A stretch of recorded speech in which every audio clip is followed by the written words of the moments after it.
Yang kedua, kata Rasulullah, salah satu wujud kita berbakti kepada kedua orang tua, walaupun toh kedua orang tua kita ini sudah tiada, adalah al-istighfaru lahuma, yaitu meminta ampun kepada Allah diperuntukkan untuk kedua orang tua kita. Rasulullah pernah dawuh semacam ini. Innar rajula laturfa'u darajatuhu fil jannah. Kelak nanti di surganya Allah, orang itu akan diangkat derajatnya oleh Allah. Satu sahabat tanya, enak sekali ya Rasulullah, orang tuanya sudah di akhirat, tapi nanti akan diangkat derajatnya oleh Allah. Akhirnya sahabat ini bertanya kepada Rasulullah, anna li hadza ya Rasulullah, bagaimana cara aku mendapatkan naiknya derajat kelak nanti di surganya Allah? Dijawab oleh Rasulullah, bistighfari waladzika laka, dengan istighfarnya anakmu untukmu. Ketika anakmu mau memintakan ampun kepada Allah untukmu, maka engkau akan dinaikkan derajatnya oleh Allah kelak nanti di surganya Allah. Semoga kita semuanya diangkat derajatnya oleh Allah. Anak-anak kita mau memintakan ampun, mau memintakan ampunan kepada Allah untuk kita. Amin ya Rabbal alamin. Kemudian yang ketiga, kata Rasulullah, wa infadhu ahdihima, yaitu melestarikan janjinya dan meneruskan perjuangannya, meneruskan apa yang menjadi cita-citanya, cita-cita kedua orang tuanya. Orang tuanya seorang mubaligh, seorang alim, allamah, seorang yang memiliki amanah ngurusi takmir masjid. Sebagai anak jangan lupa lanjutkan perjuangan kedua orang tuanya. Alhamdulillah, Mambaul Falah turun temurun tetap sambung menyambung, turun temurun tetap meneruskan perjuangan para leluhur. Ini menjadi pertanda, insya Allah penerus pondok pesantren Mambaul Falah adalah mereka-mereka yang tetap birrul walidain sampai Mambaul Falah kelak nanti berakhir di hari kiamat. Amin ya Rabbal alamin. Yang keempat dan kelima, kata Rasulullah sallallahu alaihi wasallam, silatul walad ila buddi abihi. Yang kelima, wa ikramu sadiqihima, yaitu memuliakan teman-temannya kedua orang tua. Sambung silaturahmi dengan mereka-mereka yang dulu pernah bersambung dengan kedua orang tuanya. Tetap sambung. Intinya di sini. Intinya di sini. Jadi saya ke sini itu ingin merealisasikan, ingin melakukan apa yang didawuhkan oleh Rasulullah. Sambung silaturahmi dengan para leluhur yang dulu pernah bersambung, dengan para kiai yang dulu pernah bersambung, dengan para kerabat yang dulu pernah bersambung dengan para leluhur-leluhur kami. Jadi bukan karena Gus Ali Subhan, tapi karena saya ingin merealisasikan ini. Lanjut silaturahmi dengan keluarga besar pondok pesantren Mambaul Falah dan juga para kiai-kiai yang ada di Bawean, dan juga ingin merealisasikan ikram wa tahrim kepada beliau-beliau. Semoga ini menjadi amal soleh untuk kita semuanya. Amin ya Rabbal alamin. Alhamdulillah, para hadirin hadirat yang dimuliakan Allah Subhanahu wa taala, luar biasa tadi kita dengarkan bagaimana santri-santri Mambaul Falah dites oleh Gus Ali Subhan dengan berbagai macam pertanyaan, dan semua pertanyaan dijawab 100% benar dan tanpa ada sedikit salah ataupun kepleset jawaban yang dilakukan oleh teman-teman santri Mambaul Falah. Tepuk tangan nggak apa-apa kok. Lanjut. Ini semoga menjadi satu motivasi untuk kita. Masya Allah, tadi dilantunkan bagaimana nazam alfiyah. Mulai dari awal sampai babul kalam. Berhenti. Jadi nggak sampai 10 bait tadi itu. Nggak sampai 10 nazam, tapi sudah menunjukkan ini wah luar biasa. Kalau depannya bisa, pasti belakangnya wallahu a'lam.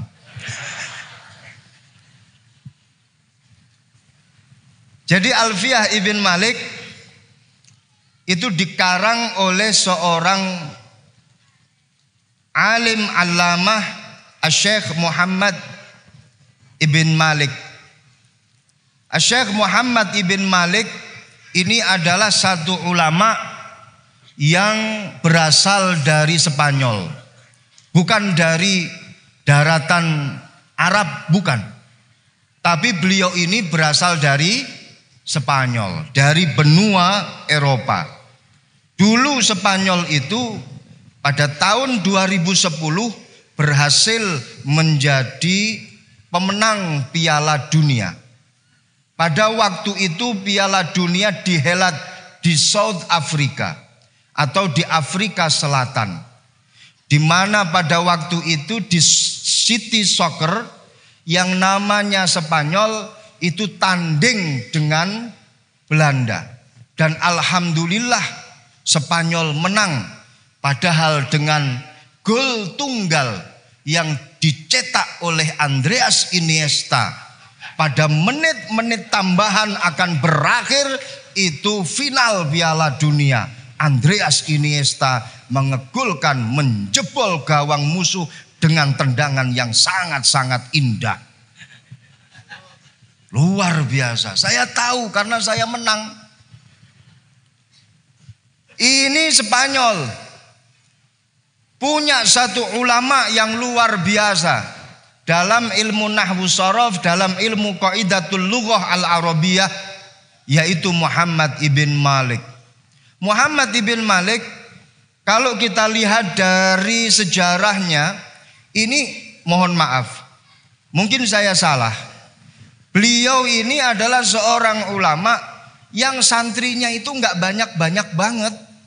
Waktu itu, waktu beliau buka pondok, beliau pun juga woro-woro atau bikin pengumuman kepada masyarakat sekitar. Hei masyarakat sekitar, saya buka pondok pesantren. Siapa yang mau mondok silahkan. Saya punya ilmu nahwu sharaf, saya punya ilmu qaidatul lughah al-arabiyah. Siapa yang mau mondok silahkan datang ke pondok saya. Monggo. Ini dilakukan oleh Muhammad Ibn Malik. Makanya kalau ada pondok pesantren mau pasang plang atau pengumuman penerimaan siswa atau santri baru, biasa saja. Karena Muhammad Ibn Malik dulu pernah juga melakukan pengumuman penerimaan santri baru. Muhammad Ibn Malik setelah melakukan pengumuman, kenyataannya masyarakat sekitar nggak ada yang mondok. Nggak ada yang mondok. Ini pun juga menjadi satu nasihat untuk kita. Kalau sudah pasang pengumuman di iklan-iklan penerimaan santri baru, ternyata yang daftar cuma sedikit, jangan putus asa. Tetap lanjut buka pondoknya, tetap lanjut ngajar di pondok pesantren. Muhammad Ibn Malik kurang alim apa? Ketika mengumumkan buka santri baru, nggak ada yang daftar. Ironisnya saat ini di era milenial, ketika pondok pesantren buka pendaftaran santri baru, kok nggak ada yang daftar, belok profesinya, nggak jadi pondok pesantren, turun satu derajat kos-kosan Islami. Nanti kalau kos-kosan Islami diumumkan nggak ada yang daftar juga, berubah, akhirnya jadi kos-kosan Islaminya hilang. Kalau nanti sudah diumumkan nggak ada yang daftar juga, akhirnya jadi warnet. Ini apa yang terjadi pada Al-Imam Muhammad Ibn Malik menjadi nasihat untuk kita untuk selalu istiqomah, semangat berkhidmat kepada ilmu, kepada para santri, walaupun toh sedikit santrinya, sedikit yang daftar. Sampai-sampai tetangganya Muhammad ibn Malik itu bilang kepada Muhammad ibn Malik, to a pity of you, kasihan deh lo Muhammad ibn Malik. Kasihan deh lo, nggak ada yang daftar, capek-capek buka di website, capek-capek buka pengumuman pasang pelang di setiap perempatan, tapi nggak ada yang daftar. Kasihan deh lo Muhammad ibn Malik. Apa kata Muhammad ibn Malik? Yang penting aku sudah baro'atu zimmah. Yang penting aku sudah keluar dari tanggung jawab untuk mentransformasikan ilmuku, untuk mentransfer of knowledge kepada umat. Aku sudah woro-woro, aku sudah pengumuman kepada masyarakat. Walaupun toh tidak ada yang daftar, tidak ada yang mau, yang penting aku sudah keluar dari tanggung jawab untuk menyampaikan ilmu yang aku punya. Ini Muhammad ibn Malik. Tapi walaupun toh demikian, Muhammad ibn Malik ini memiliki satu santri yang luar biasa. Dan semuanya pasti kenal dengan salah satu santrinya Muhammad ibn Malik. Siapa itu? Syaraf ibn Yahya an-Nawawi. Imam Nawawi. Imam Nawawi itu muridnya Muhammad ibn Malik. Yang ngarang Arba'in Nawawi, yang nulis Riyadhus Shalihin, itu santrinya siapa? Ibn Malik, santrinya Muhammad ibn Malik yang mengarang kitab Alfiyah. Suatu ketika Imam Nawawi itu bertanya begini tentang satu hadis. Wahai Muhammad ibn Malik, saya ini pernah mendapatkan satu hadis. Hadis itu mengisahkan tentang satu ejekan dari orang-orang kafir Quraisy kepada sahabat-sahabatnya Rasulullah. Jadi orang-orang kafir Quraisy dulu itu pernah bilang begini kepada sahabat-sahabatnya Rasulullah. Lana uzza wala uzza lakum. Kami orang-orang kafir Quraisy punya Uzza, punya Lata, punya berhala-berhala yang banyak.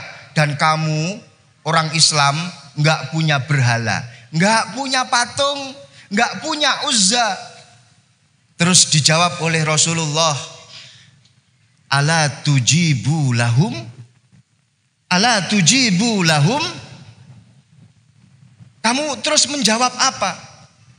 Apa yang kamu berikan jawaban untuk mengcounter pertanyaan atau statement dari orang-orang kafir Quraisy? Terus kemudian para sahabat, bagaimana kami menjawabnya ya Rasulullah? Dijawab, katakan begini, lana maulana wala maula lakum. Aku punya Tuhan, aku punya Allah yang melindungiku, melindungi kami, dan kamu tidak punya Tuhan yang melindungi kalian. Kalian tidak punya Allah yang melindungi kalian. Mahalu syahidnya, ini agak serius saya ngajinya karena di hadapan para santri-santri yang hafal Alfiyah. Kalau saya nanti bicaranya rendah atau landai, biasa-biasa saja, apa kata dunia yang suruh bicara kok masih kalah sama santri-santri Mambaul Falah. Sorry lah ya. Kemudian yang jadi pembahasan ini adalah ala tujibu lahum. Ini tujibu termasuk af'alul khamsah. Af'alul khamsah ketika tingkah rofa ini mestinya subutun nun atau tetapnya nun. Mestinya ala tujibuna lahum, karena lanya ini bukan lanahi. Di sini mestinya tulisannya ala tujibuna lahum. Rofa, dan rofanya af'alul khamsah itu pakai subutun nun. Tapi kenapa nunnya itu kok dibuang? Jadinya ala tujibu lahum. Nunnya kemana? Kalau nunnya dibuang itu mestinya tanda daripada i'rab jazm. Itu kan rofa. Kenapa kok dibuang nunnya? Kalau dibuang nunnya mestinya jazm, tapi kan itu lanya lanafi. Mestinya harus ala tujibuna lahum. Apa jawab Imam Malik? Yang namanya subutun nun itu adalah pengganti daripada dhammah. Dhammah itu adalah i'rab rafa yang original. Sedangkan subutun nun itu adalah i'rab rafa sebagai pengganti daripada dhammah. Dhammah suatu ketika itu bisa ditakhfif. Dhammah suatu ketika itu bisa diringankan bacaannya. Contoh seperti di dalam ayat Al-Quran, ala yush'irukum annaha idza ja'at la yu'minun.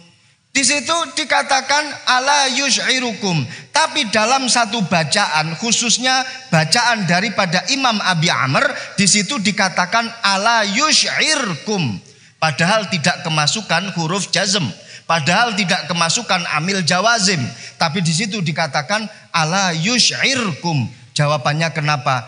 Dhammahnya ditakhfif. Sama seperti ala tujibuna lahum, dikatakan ala tujibu lahum, nun yang menjadi alamat daripada i'rab rafa di situ ditakhfif, nasibnya sama dengan dhammah. Ini Imam Nawawi berguru kepada Imam Ibnu Malik. Luar biasanya para rawuh. Ini pokoknya saya cerita saja sampai akhir. Kita nanti akan cerita-cerita saja, nggak usah terlalu serius mau'izatul hasanah. Kalau mau'izatul hasanah itu pasnya untuk orang yang man yadubbul ardo dabbaba. Orang yang betul-betul menghentakkan kakinya istiqomah, madep mantep marang wong tuwa, ora tolah-toleh.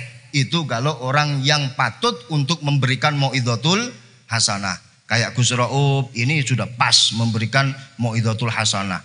Istiqomah, madep, mantep.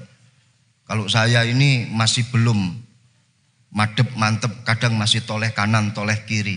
Makanya dari tadi saya lebih menoleh ke arah kanan saya daripada ke kiri saya. Karena kelihatannya pandangannya lebih bening yang sana. Shallu ala Muhammad. Masya Allah. Imam Ibnu Malik ini beliau ini sedikit kualat kepleset sama gurunya. Jadi kitab Alfiyah ini mestinya kan Alfiyah itu artinya yang berbangsa 1000. Nah dhammahnya jumlahnya ada 1000. Mestinya namanya Alfiyah. Tapi kalau panjenengan hitung, nadhom Alfiyah itu ternyata ada bonus 2 nadhom. Jadinya 1002 nadhom. Nah, kenapa kok bisa ada tambahan 2 nadhom yang semestinya itu 1000? Bukti bahwa Alfiyah itu semestinya 1000 karena Muhammad ibn Malik itu mengawali menulis kitab Alfiyah dengan kata-kata qala Muhammadun huwa ibnu Maliki. Qala itu fi'il madhi. Atau dalam grammar bahasa Inggris ini memiliki faidah past tense. Jadi dari apa yang telah dilakukan itu pakainya qala fi'il madhi. Padahal prakteknya dia itu mau menulis. Tapi di situ kok malah pakai qala fi'il madhi yang memiliki zaman past tense.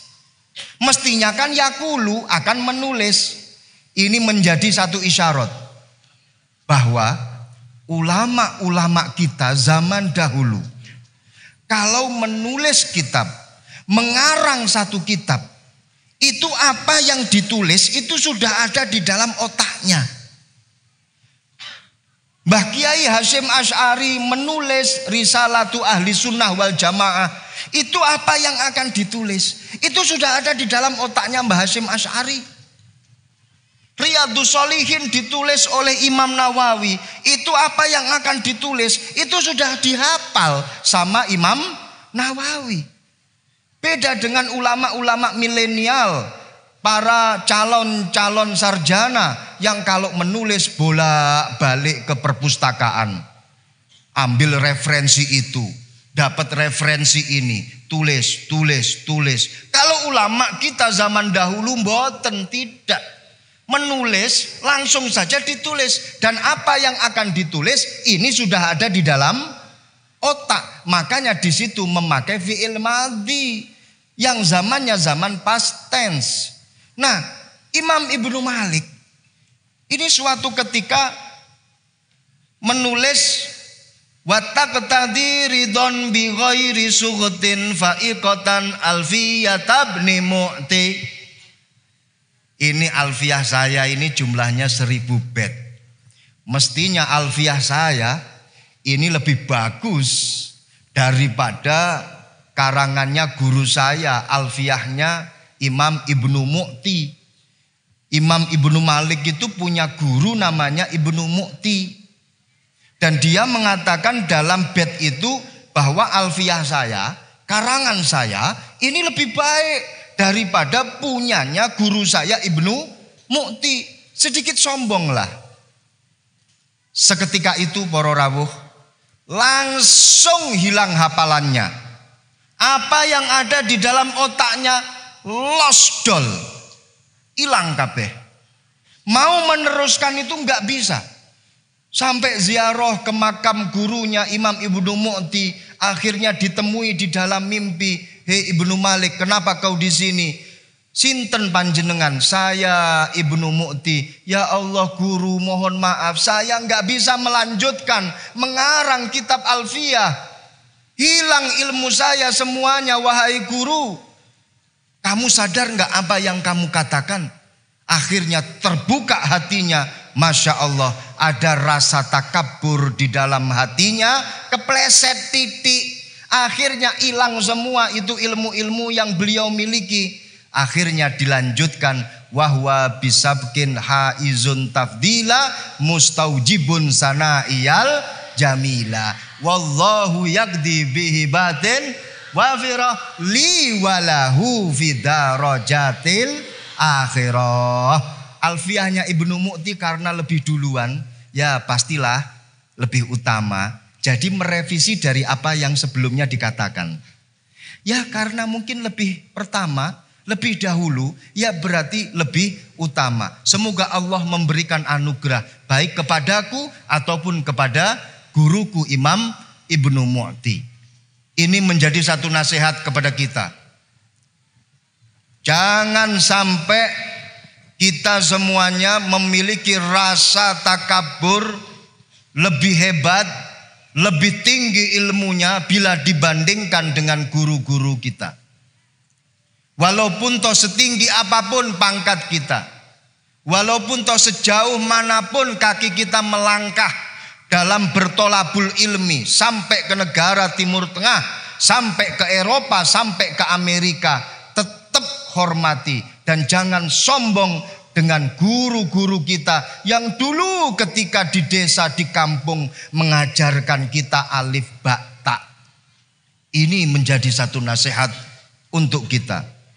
Makanya guru kami panjenenganipun Al Habib Abdullah Baharun, beliau berpesan kepada murid-muridnya, kepada para santri-santrinya, yang dalam artinya, kamu nanti kalau sudah pulang dari Al-Ahqaf, Universitas Al-Ahqaf, tetap hormati guru kamu. Jangan kau merasa sombong lebih tinggi daripada guru-guru kamu yang ada di daerah.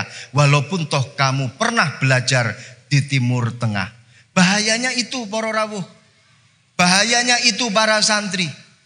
Ketika kalian sudah merasa lebih tinggi, lebih hebat, maka bisa-bisa akan terputus itu yang namanya rantai hubungan, sanad, silsilah antara kita dengan guru